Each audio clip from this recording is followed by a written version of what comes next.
Okay. All right. I think you can hear me. Okay. We're live. Yay. We're live, right? Hold on. Oh, live button.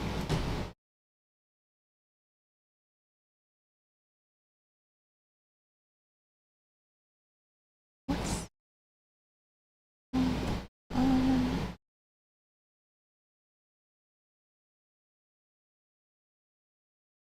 Fresh season. Yeah, that tells me nothing. Because I can't. The preview. The preview is broken. Oh, great. The preview is broken.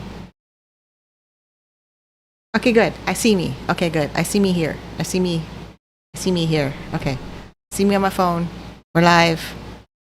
The YouTube preview over here is not working. I don't know what's not working. It's not working. But my phone says we're live. Okay, good. So we are late to doing the budget for April 2025. And I don't know if you can hear my air conditioning, but now it's bothering me. Let me go turn it off real quick. Give me a second.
Okay, I'm back. Okay, good. So yeah, we're late to doing May 2025 budget in the sense recording it. I've been budgeting the whole month and just recording and planning, and then I've been on podcasts, and it's a juggling schedule. It really is. Just this whole juggling schedule. And then Saturday I do my live stream with Camgirl Diaries. And then there's like 4 podcasts on my schedule right up until September. It's pretty crazy. And I never leave my house. So, September, podcasts on the schedule. We're in May still, May 19. I have a budget for you and a recap budget of April. And if there's questions in chat, I'll answer them as they come along. But for right now, let's show you the budget for April.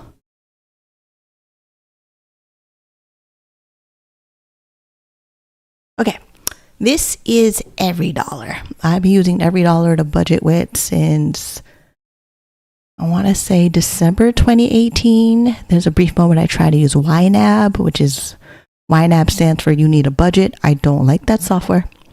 I tried one too many times to get reminded I don't like using YNAB. I love using my Every Dollar. And I use a free account in Every Dollar to manage my budget. And then there's an app on my phone, and then it complements with my own spreadsheet that I customize. And it works for me because me using Every Dollar, I was able to pay off $8,000 in 9 months from December 2019 until about August 2020. First round of being debt free. Then I learned that being in Canada, if I want to buy a house, I need to have good credit. And to have good credit means you have to go back into debt to prove that you can pay off your debts, to go back into debt. And we did. Boy, did we did. We now have, well, that's not an accurate number of my debt. Let me find it. wrong one. Hold on. Oh yeah, disclaimer. We should do that first. So I openly document my financial journey while on Ontario Disability Support Program to show what's possible through education, financial literacy, and a proven financial plan. Driven by determination, grit, enthusiasm, and I want to inspire others that wealth is achievable even while living with a disability. However, my journey is unique to me and my experiences may differ from yours.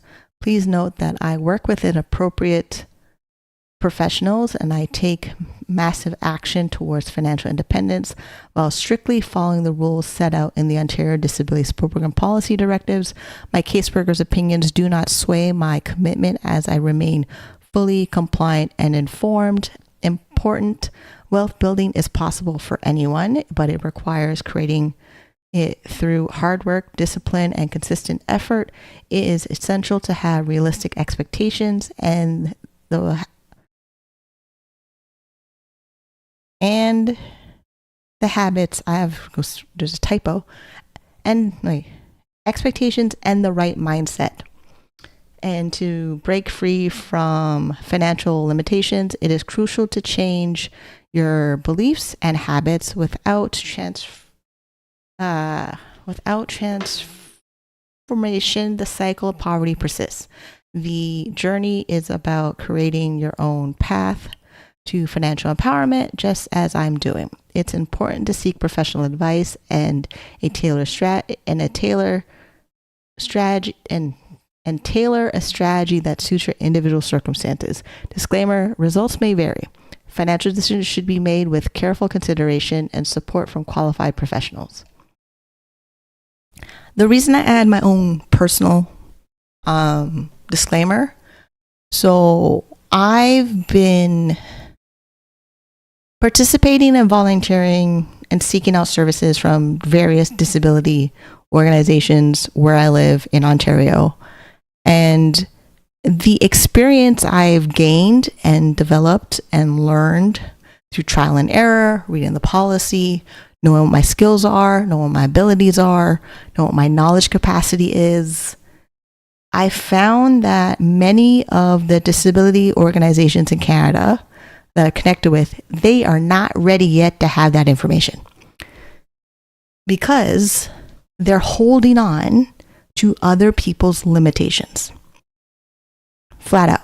They're holding on to other people's fears, other people's disappointments, other people's belief systems, and their own. So when I talk to nonprofit charity organizations about what I'm doing personally for myself to lift myself out of poverty, they don't see it how it could be on a mass scale because of their limitations. While I do it every day and I post it everywhere, and the same nonprofits are engaging in all of my social media posts. I know I'm up till 4 a.m. I see a lot at 4 o'clock in the morning. But they're just not delivering a program. They're not delivering customization or like how I do a lot of personal development. Like the weekend that passed, Tony Robbins had a 3-day event called Thrive in 25 about building a business based on your knowledge and expertise, which is what I've done. And then every time I go on a podcast and I share my story and my results and my perseverance and my determination and my grit, how I do it with a disability, my disability is not going anywhere. Multiple sclerosis is permanent. Every time I have to do an MRI so they can check the lesions in my brain and my spine, it takes away an hour and a half out of my time. Actually longer because I have to travel and find food, and it's a whole thing. Every time I have to go be home to pick up my prescription because I got my prescriptions delivered. Like I don't get a prescription for my multiple sclerosis unless my doctor has current good blood work from me based on how I'm reacting to the prescriptions he recommended.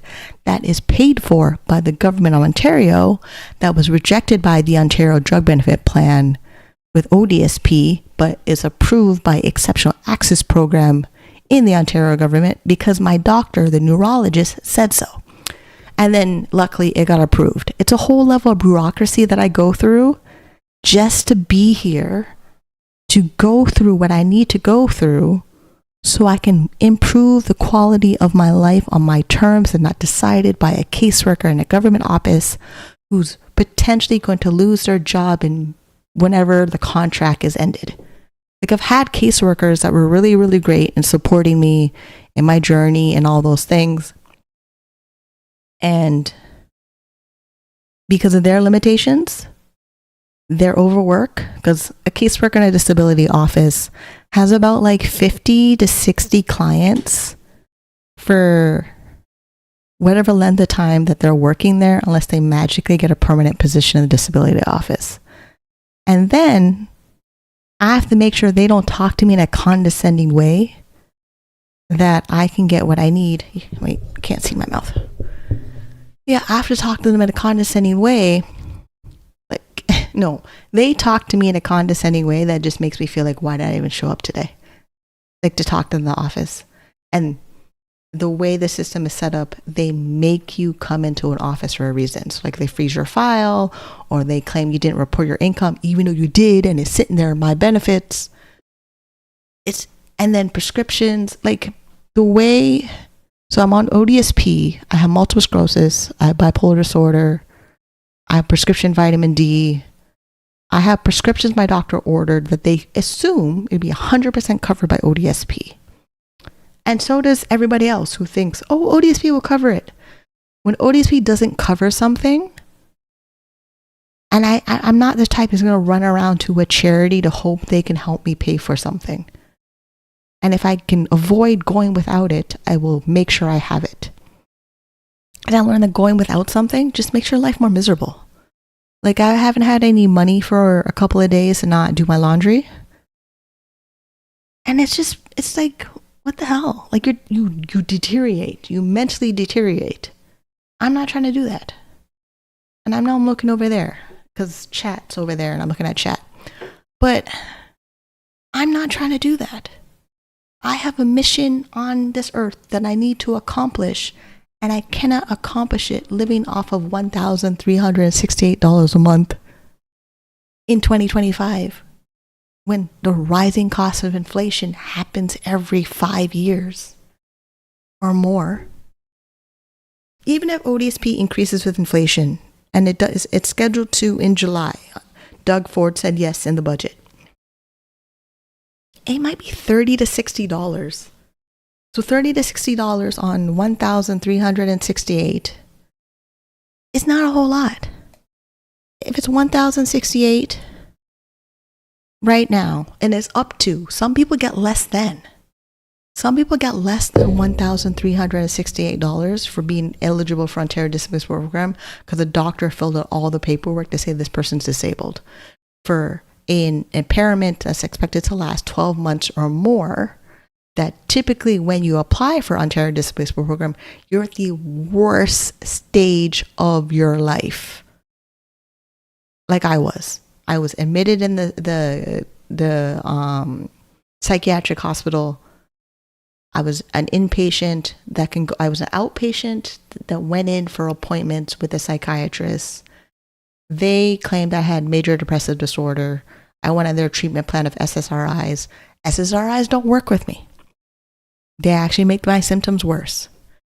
And I would follow the way they did up until 2004, up until 2008, 2009. Then somewhere around 2008, 2009, I got recommended I should apply for Ontario Disability Support Program. And at that time, I didn't want to. I thought I can, get better and get back to my life. I wasn't, because the medication I was on wasn't the right medication. It was making my symptoms worse. So I kept relapsing with bipolar disorder symptoms. And then when I finally said, okay, yes, let's apply for ODSP, the same time my landlord was sending paperwork for me to be evicted from my apartment for non-payment of rent. The most horrible time of my life, from 2009, 2011. Then I get approved for ODSP in 2011, April, right when a sheriff should have kicked me out of my apartment because the judge ordered I should be evicted.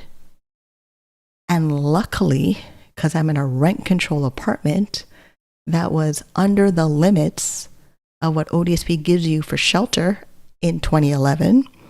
My rent back then was $995 now. It was like $785. And shelter was like $400 and something back then. Like $1,064. I can look it up, but like I have a rough idea what they were based on a spreadsheet of me looking them up from Income Security Act's Advocacy Center website, because they have all the history of all the payments from ODSP since forever. Really? Maybe go look it up. So I get the back pay for my rent. It's enough to pay everything. It's enough to pay. I'm behind on my electric bill. I'm behind on rent. Then I finally get approved for ODSP. Like, getting approved for ODSP, they didn't send me a letter. Legal Aid called me while I was waiting for the bus to go home, and they said I'm approved. Then, the minute they said I'm approved, I got on the phone with the Ontario Works office I was still assigned to find out which one is my ODSP office, because back then they didn't merge the Ontario Works and ODSP offices. And luckily, because where I was located, being downtown where transit was accessible and certain places were easy to walk to, I was able to walk to my office. When I was on Ontario Works in the previous housing situation I was living in, you couldn't walk to the Ontario Works office. It was in the middle of nowhere. East York, Toronto, nowhere. And then they have this thing that they don't give you money for transportation on check day. So if you don't make sure you have a minimum bus fare, which I think was like $2.10 or something back then, you're SOL. And if your office for social assistance was in the middle of F-town nowhere, you're stuck. You're fully stuck. So me doing these videos and me being motivated to lift myself out of poverty because I'm sick and tired of it. And then if I talk to friends or family, they don't understand squat unless they're applying for it themselves. Like, really? $1,368, and the amount of documents you sign your life away. Don't get it twisted. You sign your life away when you're on Ontario Disabilities Program. Like, if I get married and my spouse is not disabled, his income reduces my payment from Ontario Disabilities Program. So, ideally, it makes sense to marry somebody who has a lot of money. I'm not trying to... You gotta be kidding me. I go out there and date. I go find my wonderful Mr., Minnie. And the dude, he literally has to say, yes, I'll take care of you no matter what, before he met me. And I know 8 billion people on the planet, God has set that person in place to do that. But in the meantime, in between time, I would like to not be on government assistance when the day comes I get married. Or not even married. Just a long, committed relationship with somebody who loves and cares for me. That's it. Because the last dude left as fast as I said the words to him. Because Ontario Disabilities Program has a whole section of the policy called spouses. And in that part of the policy, it literally commits your spouse to being 100% financially responsible for you and lowers their assets down to $50,000 because you're now a couple. So anybody who's age appropriate that has their ish together, because I'm going to date nobody that has their stuff together. Like, you have to be just as ambitious as me, or you have a plan for your life and you're to plan what's going to happen next Tuesday. If you don't know what's on your calendar next Tuesday and I'm not in it, we're not together. It's just that simple. I already been with people who didn't have a plan. We'll just see how it goes. You know, I don't want to put a label on it. No, go find somebody else. Yeah. So if you're wondering why I've been not as active with the live streams, I've been going through some stuff, a lot of stuff, like and going through the training certification program from the organization called the Trauma of Money. They have these different modules every week, and one of them was about relationships and money. And majority of that presentation teaches the whole thing as if everyone goes through able-bodied, healthy relationships, partnerships. And I will never have that option, because as long as I'm on government assistance. Because it's already set in stone, decided already by policymakers who made Ontario Disability Program, who made the Canada Disability Benefit, who made the Registered Disability Savings Plan, who made the Disability Tax Credit. What will happen if I become a couple? What happens to our income, me being eligible as the disabled person in the couple, or what happens to our income and assets and how much we can contribute to my investments, especially the Registered Disability Savings Plan, or what happens when we make too much money with the Canada Disability Benefit, how it affects me because I become a couple. Like, when I'm talking about becoming a couple, it's common law. ODSP sees it after 3 months. The Canada Revenue Agency sees it after 2 years. And then marriage, that's it. That's the committed legal document. You went down, got your marriage license, you did a certificate, you probably went to the courthouse. Judge says you're married, the priest says you're married, judge says you're married, and now you're one. Then you kiss, you go out the courtroom, you go out the church, and you're done. Whatever the legal couple setup is, that's already decided by the government of Ontario and the government of Canada. So before I meet anybody, date 3, date 4, date 5, definitely by date 6, I need to know if you're ready to jump off this plane and build the parachute on the way down. Because that's what we're doing. That is so what we're doing. And I didn't even April, okay, let's recap April real quick. All right, so April, full screen. This April? Okay, that's April. April, we spent $2,005.88. Housing, $1,271.20. Lifestyle, $215.72. Really? Wait, hold on. No way. Wait, I can't find that tab. I spent $97.72 at the grocery store. No, I spent more. There must be more in every dollar. Give me a minute. April summary, spent $419. 2 cents went to lifestyle. There's something a little off with my budget. Okay, there was restaurants, $72.66. There was $204.11 at grocery store. I knew I spent more at the grocery store. Laundry, household items, $41.54. I think it's about my vitamin D. Because I end up buying over-the-counter vitamin D, 1,000 units. I take 3 a day because that's what my neurologist said to do if I can't get the prescription. Even though the prescription cost is $20, I just have to plan it in the budget. Or you can buy me a coffee and make sure I get my vitamin D prescription. Because the vitamin D prescription, I would take 1 a week versus 3 pills every day for the rest of my life.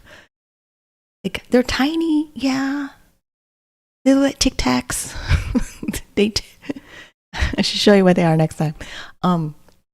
Yeah, so the vitamin D pills, either the prescription is bright orange, looks like bright orange Tic Tacs, and then the over-the-counter one, I get the Life brand from Shoppers Drug Mart, the jelly ones. Those look like if Tic Tacs were in yellow. But I think they're the shell. Wait, are they? I don't even know. I know it's green Tic Tacs, white Tic Tacs, orange Tic Tacs. And when I take my vitamin D, the pills look like Tic Tacs. Yeah, so I bought that in April. Then we have $45.34. That's when I went to the barbershop. $55.37 went to other. I should probably move the numbers over. That's probably why my budget looks weird. Because I put the numbers in every dollar, but I didn't put them in the spreadsheet. All right, let's do that. Guilt-free spending, $55.37. Oh, right, you should probably see this, but hold on. Yeah, here we are. So we're trying to make sure that April looks like April in every dollar. And I can't do full screen, it's just the way it is. Okay, so 55.37, 45.34, 72.66, 204. And then yeah, April for income and ODSP, I end up getting the 1,000. Wait. Oh, he didn't change it. So yeah, I end up getting the $1,059.85 because the business made minimum net profit of $100. And ODSP policy for section 5.4 says if the business makes $100 net income in a month, it qualifies for receiving the $100 work-related benefit. That is the goal for ever and ever while on ODSP, and while the policy says I'm allowed to make $1,000 net income for my business, and if the business net income is over $100, then I qualify for the work-related benefit. And then forever and ever, I check if the policy changes so that I can adjust my financial plan to match with the mandatory goal I put on myself to make $1,000 while receiving Ontario Disability Support Program. So if you're new to the channel, you're going to hear me talk about Ontario Disability Support Program a lot because I'm a person living with a episodic disability, and it is a psychiatric disorder and a neurological disorder, diagnosed in my 20s and then diagnosed in my late 20s. So early 20s, I'm diagnosed with psychiatric disorders. Late 20s, I'm diagnosed with neurological disorders. And then my 30s, substance use disorder. Then my 40s, we're just making sure I don't relapse in anything possible. It's a lot of work. It's a full-time job. It's just what that is. Okay, so, I put my goals for business. I'll have to change that. Because right now, so the income I earn on top of, like when I'm talking about net income, business revenue, is from being a webcam model. I've been a webcam model for 22 years and counting. I am I think I'm the first Black cam model in the industry. We're gonna have to do some research to find anybody else, but it's not like I would have found it. Like me being in the industry as a webcam model, starting in 2003, there wasn't a lot of Black models to look up to. It was me. It was just me. And then I wasn't a full-on adult film star at that time. I tried. I went to LA. I broke out in hives. I came back home. I said, let's not do that again. And I didn't. But I still wanted to. So like 2003, late 90s, there was a whole genre of content called solo girls who had a membership site, who took pictures, who did videos, who also did webcam, who did phone. Same way like now. So when you talk about OnlyFans models now, they're not new. It's just it's a 2.0 version of the 1.0 version. I'm 1.0 version. I had a membership site. We built from scratch. We had to get a merchant account. We had to upload content. There was a whole thing of uploading content weekly and then making content exclusive and then uploading content daily. So y'all right now trying to act like you're doing something brand new? You're not. You're not. And as I say that, I sound like my mother. I sound like my mother when she talks about bell bottoms and platform shoes.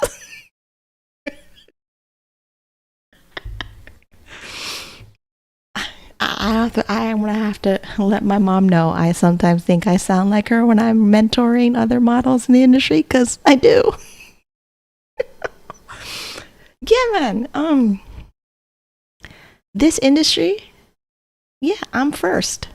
I'm first, because the industry wasn't like, oh, like even now, media stories of cam models, performers, majority of them white, European. That's it.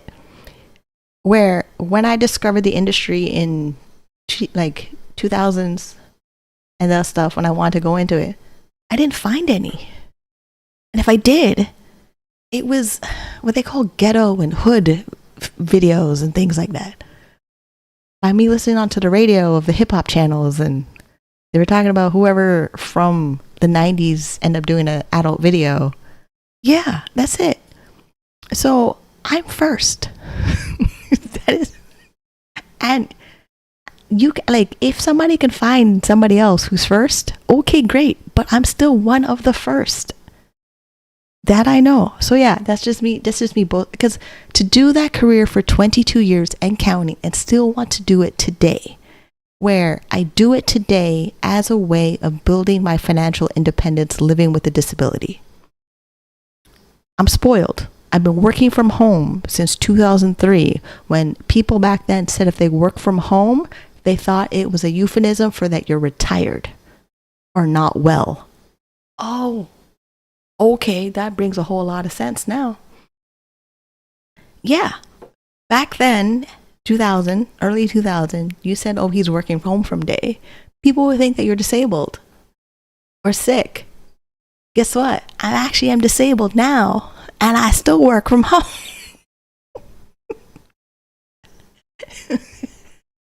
That is just funny to me. Okay, let me check something. Oh, the preview is still not working. I refreshed that page. Is it still okay? I don't want to break anything, but I need to see. Are we still live? Please tell me we're live. I think we are. Okay, good. I had to refresh that page. Okay, so we're still live. Okay, yeah. I find that funny because traditionally you would go out of the house, go to work, come home, wake up tomorrow morning, go out of the house, get a job. But webcamming changed the game for me, where first job ever, working from home, the industry has maintained its stability and innovation and interest and drama and mystery and all, and it's still 22 years. I'm gonna ride it until the ship goes down. It's just what it is. And yeah, so working in a lucrative industry, and if you don't have your finances in order and you hit 55, 60, even 70, and you don't have enough money for retirement because your pension is too little, there's a number of elder people, the grandma generation, the granny generation, are doing this industry. That's it. Now, I know for some people in that generation, being in this industry reignites your self-love, confidence, feeling attractive, especially like if you were in like a really bad relationship for how many years and you didn't get to feel pretty anymore, and you come into this industry. Yeah, man, the fans, they're awesome. Every one of them that spent money on me since 2003 until now, y'all are awesome. You make sure I can make beef shank osobuku for dinner. That is just what we're doing. That is what we're doing. So just the appreciation of my work, appreciation for everything, and just appreciation for, yeah, the reason we can do this live stream is because I'm a webcam model. Hello. Okay, so April budget, right? Yeah, April. Okay, now we added that number in. I need a summary. Okay, nothing went to savings. 256 went to debt. Are you sure? Because my credit cards became behind, where potential risk of going to collections because I wasn't making enough money because of all the things I was dealing with of pitching my business to nonprofits, thinking they would value my business and want to hire me as a consultant. No, they don't, which is fine. It's fine. I know how to build courses, content. I know how to read the policy. I know to coach people one-on-one. I will do that, but I'm not free. I'm not free. There is a meeting on my calendar to talk with another nonprofit at the end of the month to see which direction I can go in. But if the meeting goes in the way I think it's going to go, I'm going to have to build what I know that's true in the policy for Section 5.4 self-employment income and lead by example and show you how it's done. You can join it. The policy is written for everybody. You choose what part of the policy of being on disability that you're going to follow. Your life is in your hands. Disability and all, it's in your hands. So the whole level of my brain can't even register the limited beliefs and lack and scarcity and fear that they believe to the point where they think they can't do it.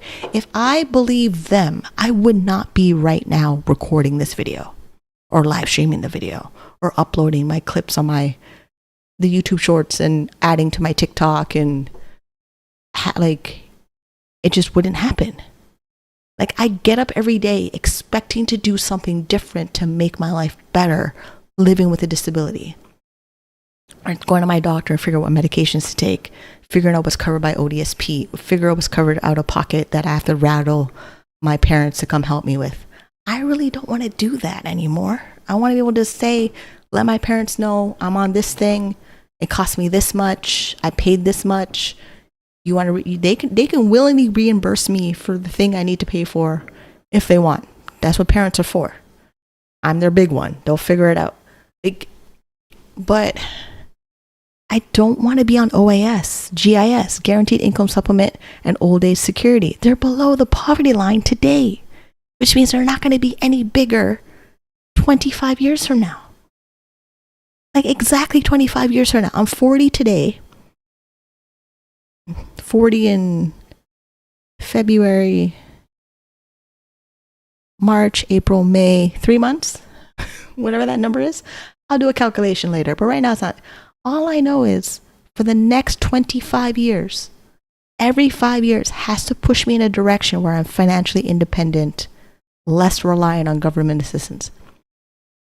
And the thing is, I did the math, I did the research, I did all the things. The health insurance industry and laws in the health insurance stuff keeps me trapped with ODSP and the Ontario government paying for my prescriptions because they were the first insurance to cover the prescriptions.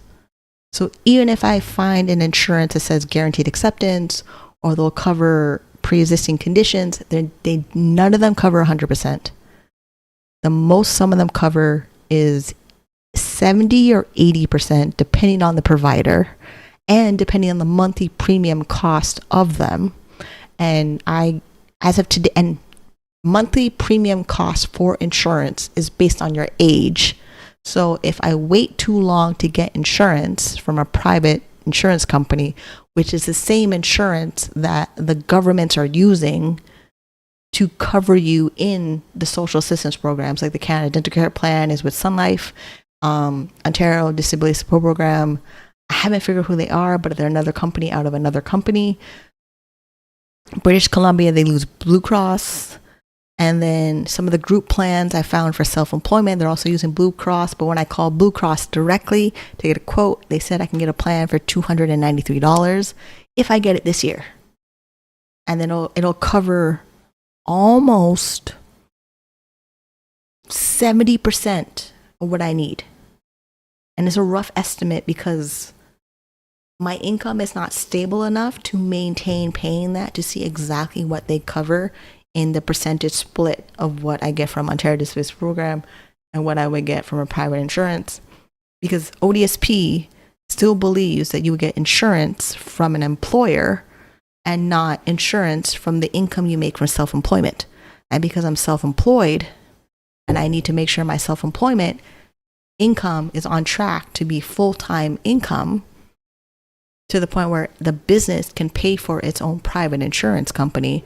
And then if the business grows enough revenue where it's a corporation and it has employees, the business can buy its own health savings plan where I can customize my insurance to be 100% coverage for my prescriptions as long as it has one employee making a certain amount of revenue as a corporation. These are the conversations I have when I call up an insurance agent who sells health insurance, and this is the plan I need to know. Can you cover that? Because if they cannot cover me in that way, from doing all the research and calling companies and getting quotes, I'm still on Ontario Disability Program through extended health benefits or transitional benefits based on me maintaining the target that my business is making more income than what ODSP gives me. And it goes up in July, so the benchmark of income I have to earn will increase by $30 or $60 when I know June is over and they should announce the inflation increase rate for Ontario Disability Program. And there's probably going to be a webinar done by ODSP Action Coalition or the Income Security Center Advocacy Organization, ISAC. ISAC, right. Them. My brain has to remember this stuff all the time. You being my friend or family, you don't remember these details ever. Even if I tell you. You checked out. I sound like Charlie Brown, his teacher, when I talk about it. But for people watching the channel, other people on ODSP, other people want to know, what can you do on ODSP? I'm doing the thing that most of you think you cannot do on ODSP, and I read you the policy of where it is. So like extended health benefits is in, okay, now I can do full screen. And I don't know why I have electrical tape in my hand. It's just here. All right, screen. Okay, here's ODSP's Ontario Disability Support Program Directive for Income Support. Income support is where all the juicy stuff happen in Ontario Disability Program. Read the directives for Ontario staff to follow when making decisions about eligibility for income support and benefits under the Ontario Disability Program. The beauty of this being on the internet, it says ODSP staff to follow. It's also good for ODSP recipients to know what it is in the policy so you are prepared when your caseworker makes a decision on your file and you have the evidence to fight back on your file. This Is Your Life. What TV show is that? I will look it up later. But I remember there's a show in the 70s, 80s, maybe 90s called This Is Your Life. Let me go find it. Hold on. I need to check on my phone. Because it's now stuck in my head. Yep. Okay.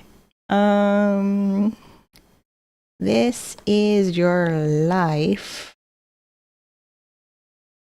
Was it Twilight Zone? British television. There's a song. All right, television. Okay, wait. Oh, there's an American and a British version of it. Okay, good. So yeah, This Is Your Life. That's okay. Well, I think the British is probably the original. First episode aired July 29, 1955, and the last episode was April 30th, 1964. Okay, what was the American one? This Is Your Life. American version.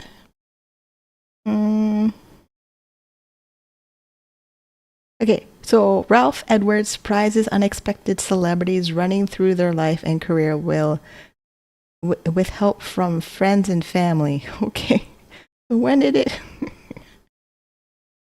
I love how things are stuck in my head and I don't know where. Okay, 1952 is a documentary series. Yeah, man, This Is Your Life. I need to make that into a title for another video. So Ontario Disability Program. This Is Your Life. So like it's broken down. The website's nicer. Like 2017, 2015, 2014, the ODSP website was a giant jumble, a mess, like a 1990 website. They modernize it, they digitize it. There's search bars everywhere. And then with AI and Gemini and Google and everything, it can pretty much find the policy directives. And then the beauty, if you click print all, it's going to print this whole page. And then if you do print and save as a PDF, then you upload that PDF into whatever AI you're using, like ChatGPT, Google Gemini, Perplexity, or Claude. And not Claude. Claude doesn't take PDFs. But Perplexity, Gemini, ChatGPT, it will explain to you the policy. Yes, sometimes it'll miss certain sections in it. Like I had ChatGPT read, no, not ChatGPT. I had Google Gemini read the Ontario budget from Doug Ford. It missed that it said it's increasing to inflation with ODSP, but it doesn't say how much. And then it doesn't say in the budget for Ontario if Ontario will claw back the amount of money you get from the Canada Disability Benefit against the amount of money you get from your Ontario Disability Support Program payment. To be determined. There'll probably be a long live stream next time. I will talk about it. I will let you know how it affects me in my budget. I will let you know how I'm going to plan it around it. I'm going to let you know how I'm not going to let it affect my life because I have a plan. Got it? Yay. All right. So, assets, income, calculations of income support, extension of income support, recipients in institutional settings, benefits, trustees and pay direct, recovery of funds, fraud and information sharing, internal reviews and appeals. Now, I made an appeal before. I have a recovery of over funds for the overpayment. I was on pay direct. I get health benefits. So I get the work-related benefits, vision care, drug benefit, dental benefit, assisted devices, utilities. I'm in the low-income payment program for Toronto Hydro. So originally when I was approved for ODSP and my hydro bill was due to disconnection, the caseworker was able to enroll me in the energy saving program for low income. They gave me a credit of like $45. And since it's been there since 2011, I'm not paying my hydro bill right now because the credit on that account is so large. I'm not worried about it in my budget. I don't know if you noticed my budget. I don't pay for hydro because the credit is like over $500 of credits in my hydro bill. So my electricity is at least always on. The rest of my income pays for the internet and cell phone. And I'm always calling my cell phone companies or the internet company to lower my bill with a loyalty retention program promotion to keep the budget low as possible. And I know you could get your internet service through Rogers because they made a program specifically people on Ontario Disability Program, but I can't afford to have my internet speed to be too low because I make my money on the internet. That is why. People will suggest it to me all the time as if I'm just like everybody else. I'm not. Don't give me advice like everybody else. Just don't do that. Oh, I get mandatory special necessities. I get special diet. Is special diet in here? Mandatory. Where's special diet? Okay, no. There, special diet allowance. Oh, that's on calculation of income support. Okay. Now, remember how I said some people can get up to $1,368? It's based on the shelter allowance. So either they're board and lodging, so they could be living with their parents, or they're living in a rooming house situation, or a government institutional provider that provides housing. So then they would get lower housing based on the structure of their housing. Because I'm in market rent, I get the full maximum of shelter. I'll click on it and show you. Oh, is it here? I get $582 as a single person. So benefit unit, that's me. Single person, that's one. 582 maximum monthly shelter allowance, 582. Remember how I said my rent is $994.06 a month? Rent control since 2007. I've been here for going on 18 years. Yeah, it's a unicorn living situation. And then heating costs, I have utilities, but I don't have, because I'm getting the maximum shelter and I'm getting the maximum shelter and living allowance, I'm not qualified for whatever this extra money is for utilities. Plus my utility cost, so utility of the type of electricity I get is the building heating up the water that heats up the whole building. Yeah, it's also that. There's many things different in a person's situation who's eligible for Ontario Disability Program that affects every decision they make, or every decision they believe, wait, I don't need that one. They believe they're supposed to make. I needed the table of contents. And then remember I said spouses, why I had a whole rant about spouses because of this. So if you go into spouses, a person is considered a spouse if the person and the applicant recipient have together declared to the director is a caseworker, that they are spouses. She is required under a court order or domestic contract to support the applicant, recipient, or any of the applicant's recipient's dependents.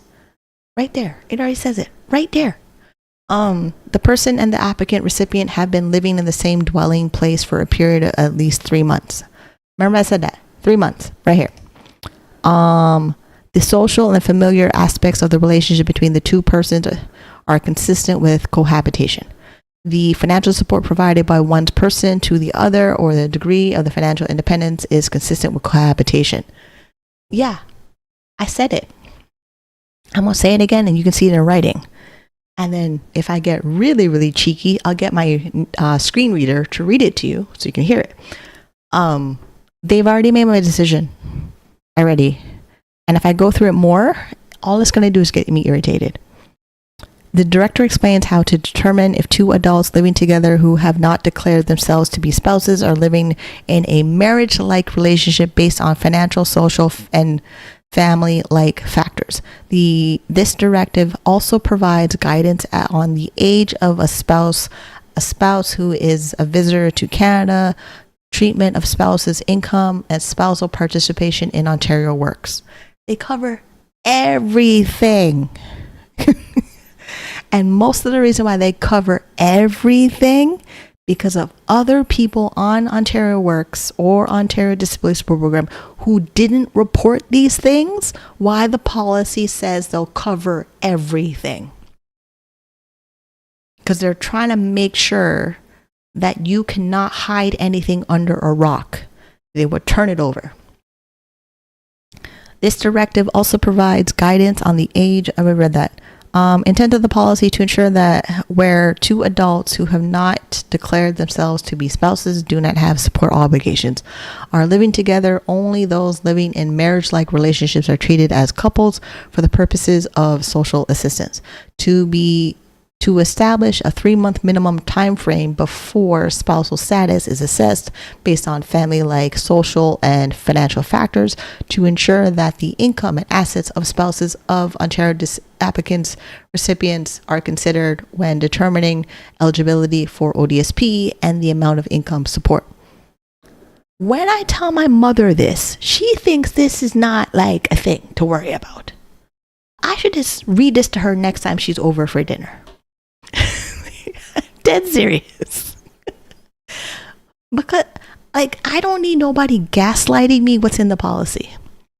Because that's what happens. Like, I don't know if that happens to other people on ODSP, but it definitely happens to me, and I'm knowledgeable about the policy. Like, we're live. We're still live. We've been live for almost 55 minutes, and I haven't really showed you what I'm planning for May in the budget. But the determination of eligibility, an applicant or a recipient is eligible to receive income support as a single person or sole support parent unless she resides with another person who is determined to be his or her spouse.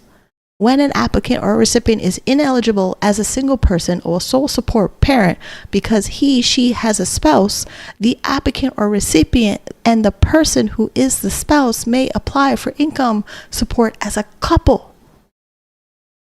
Like, you know what? I just made to send some people some voice messages reading out the policy to them. ODSP applicants and recipients continue to have the option of self-declaring someone as a spouse for the purposes of including them as a member of their benefit unit. They've already decided how I'm going to have this conversation. This is why the last relationship, who was there for 9 years, disappeared. Plus other issues. There was other issues, but this was one of them. This was definitely one of them. Decision-making principles to test and determine of two adults living together who have not declared themselves to be spouses or who are close relatives or spouses in 3 parts. First, there must be a determination that the two adults have been living together for 3 months or more. Second, there must be a determination that the extent of financial support by one adult to the other adult or the degree of financial independence between the two adults is marriage-like. 3, this is third, there must be a determination that the social and family-like aspects of their relationship are marriage-like, like i.e. the adults live and interrelate with family, friends, and community as a couple rather than two individuals sharing a residence. They clearly want to identify, are you marriage-like or sharing a residence? And oh yeah, it used to have in the policy they can do pop-in visits to your home. It only takes the right politician to make sure that is enforced.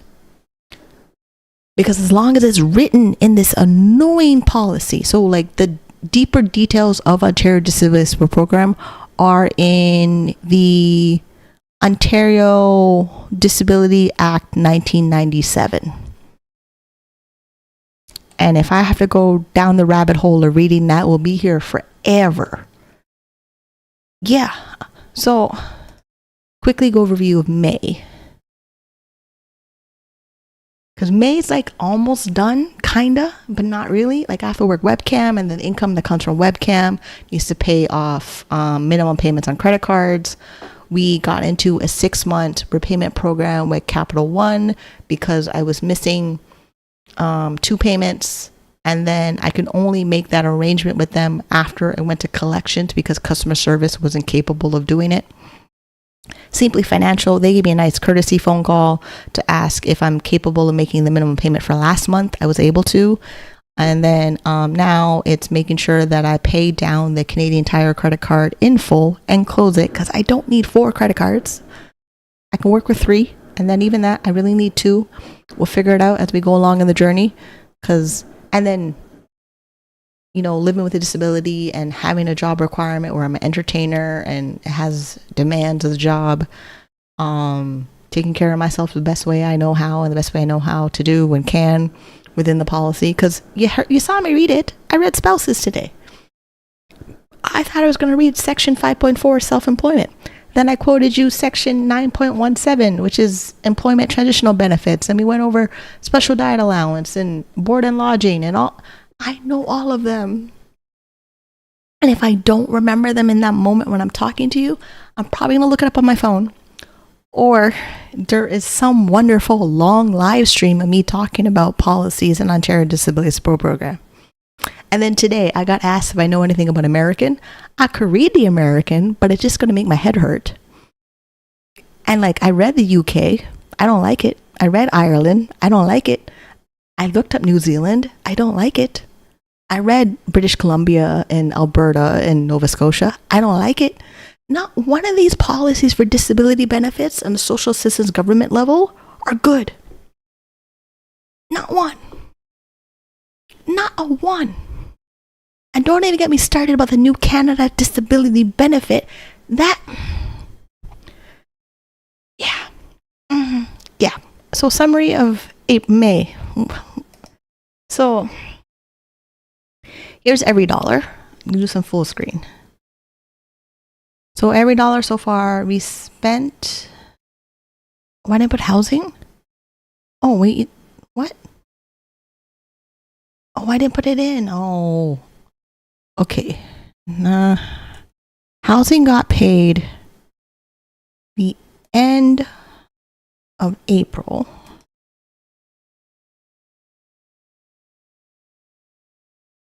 Yeah, I know. Continue. I know. Continue. Insurance got paid. Because the thing is, the payment date for Ontario Disability Support Program is the last business day of the previous month. So everything that's spent for May comes in April 30th. Then whatever's coming for June will be paid for me on May 31st. So when I do the budget and I do the transactions, like the tenant insurance,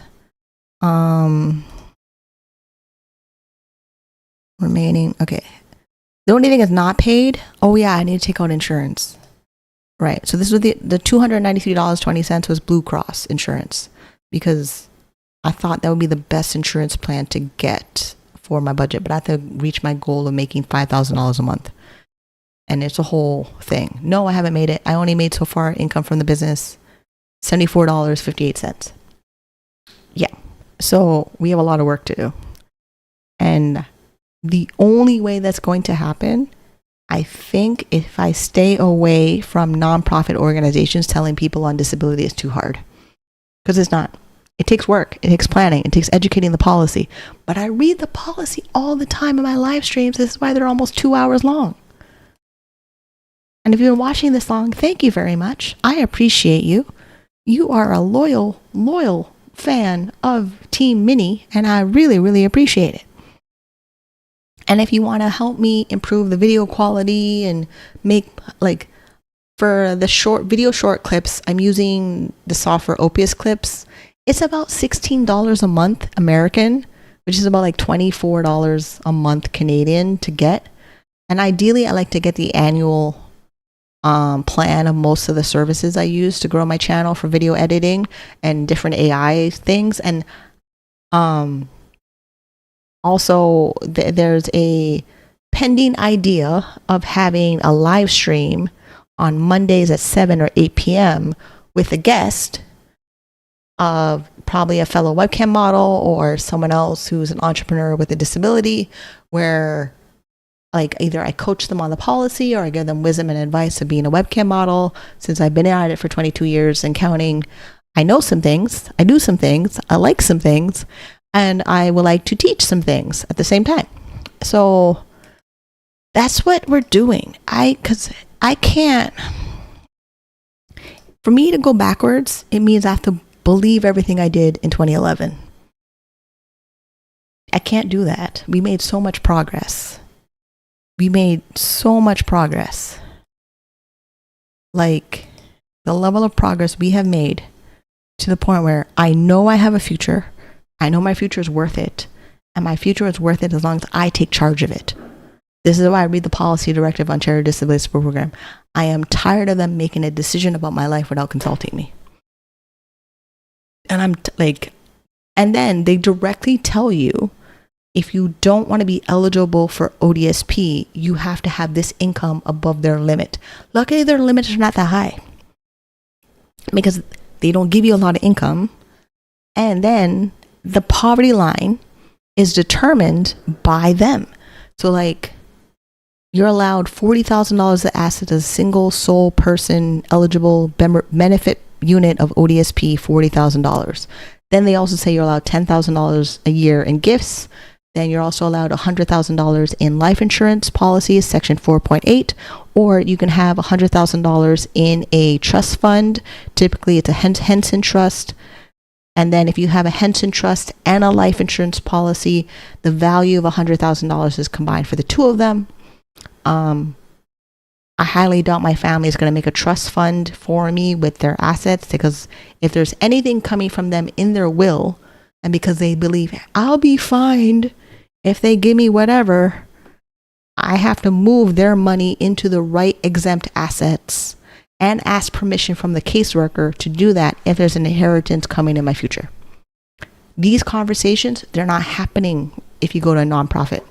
They're not happening if you go to any of the disability coalition meetings, because they don't talk about those things, because they set themselves up to believe they're not going to have those things.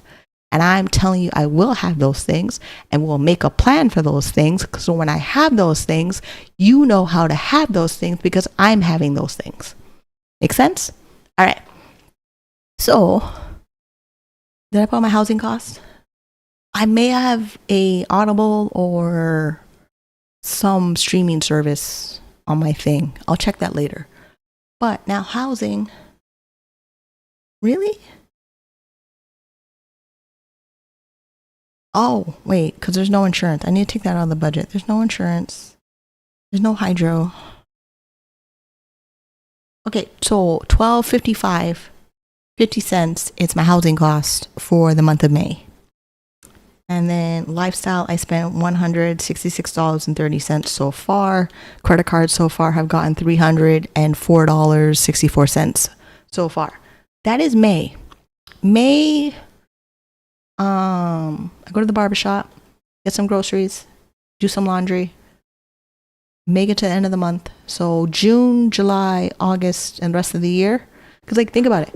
May is month 5. May is month 5. I have 5 fingers up. Then June is month 6. Half of 2025 is gone, which means I'm 40 years old and a half. Pretty much. And you know, I'm officially a half in August, July.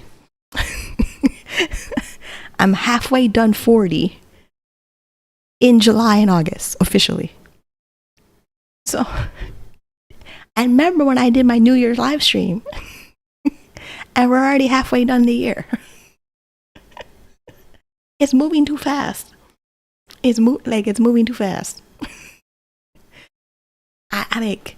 And if you don't make a plan for June, July, August, September, October, November, December, you're going to hit by, oh no, it's 2026. Make your plan now. It's going to come and you're not ready and you're going to wonder what happened. And then you're going to wonder why you're so miserable because you didn't make anything happen.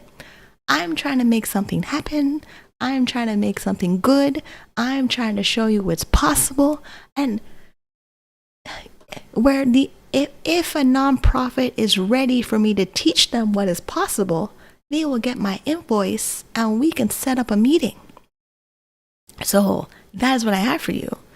So, and also, if you're tired of me talking about how to be wealthy, build wealth, increase financial independence, living with a disability, eligible for Ontario Disability Support Program, because the government said I can, and I read you the policy to show you how to do it, and you don't want to do it because you told yourself it's impossible, or you can't, or you're scared, or whatever thing you're telling yourself from stopping you from having the opportunity to do it, this is not the channel for you.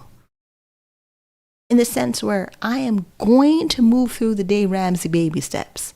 Yes, I'm back on baby step 1. My emergency fund is $255. If I do all the things required in my business and then report my income to the caseworker in Ontario Disability Support Program office, and the thing is, I don't even know who my caseworker is. Like, I see a name for my caseworker in my My Benefits Ontario Disability Program file, but that particular person has never picked up a phone and called me.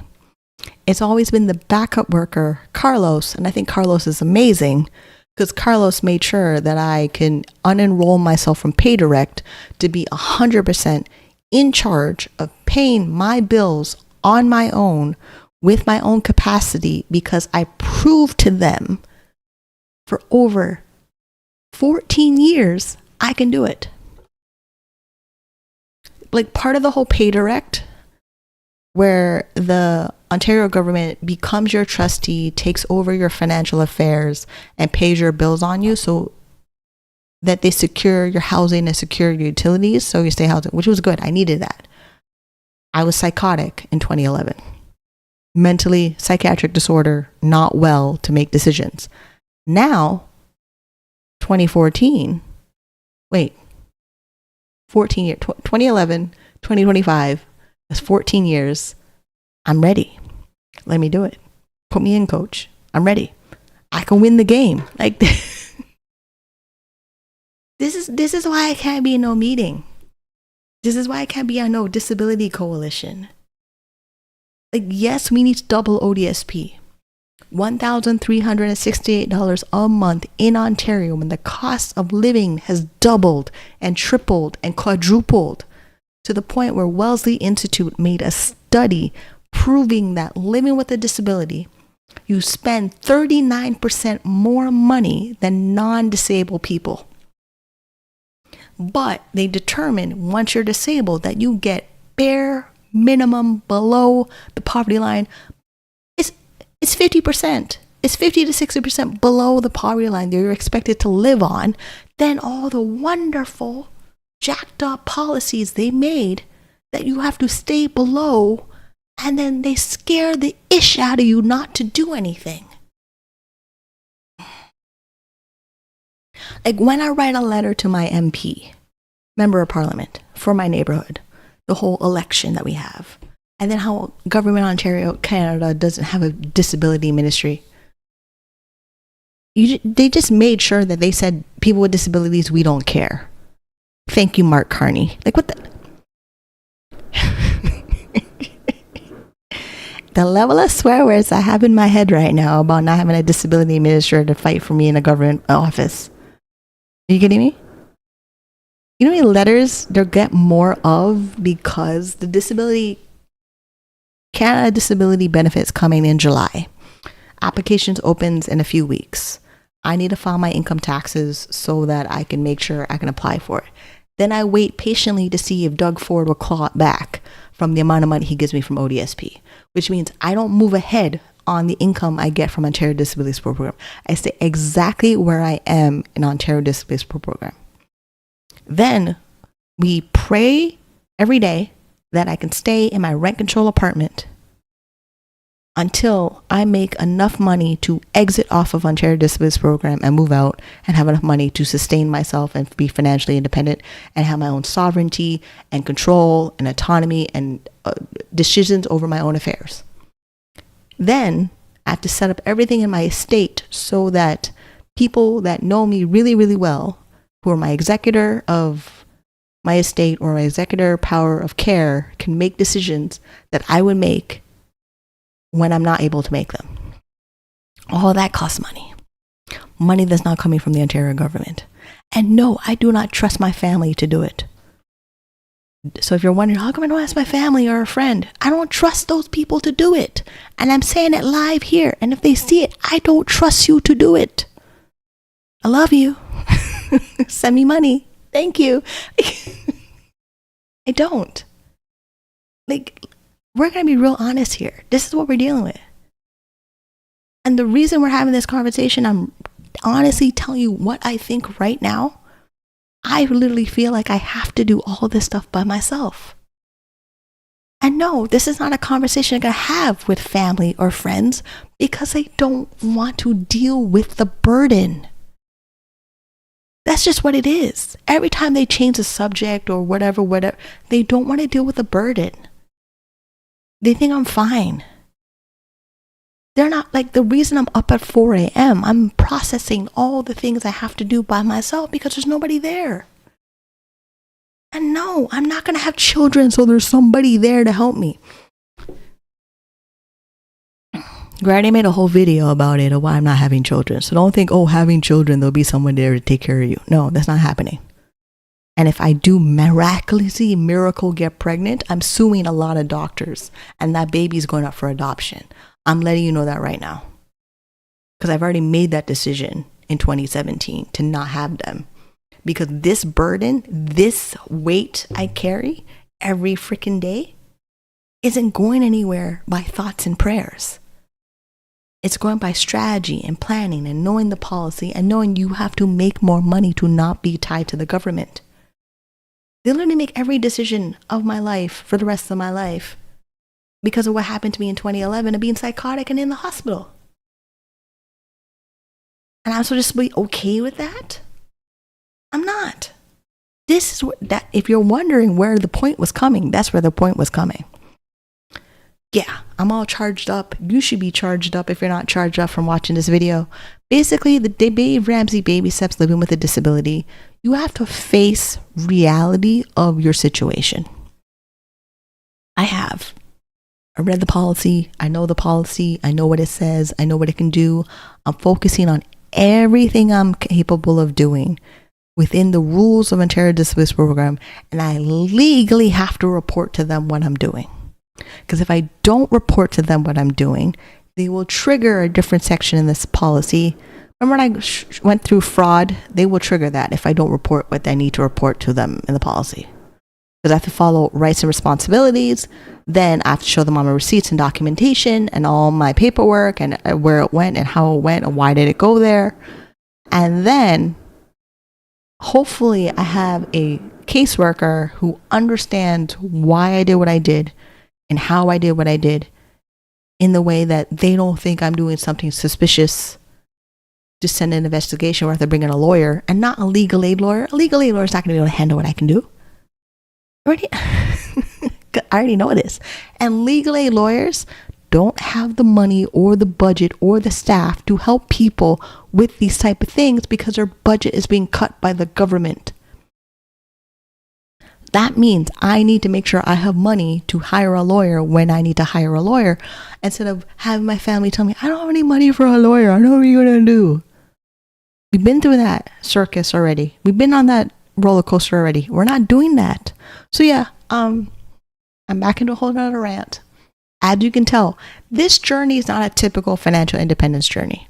But I do believe financial independence is available for everyone. If you're willing to work, grit, determination, stubborn, all those things that you need to get up every day and believe your life is bigger than any government policy out there, so that you take charge of your life and your life becomes worth living. So I will see you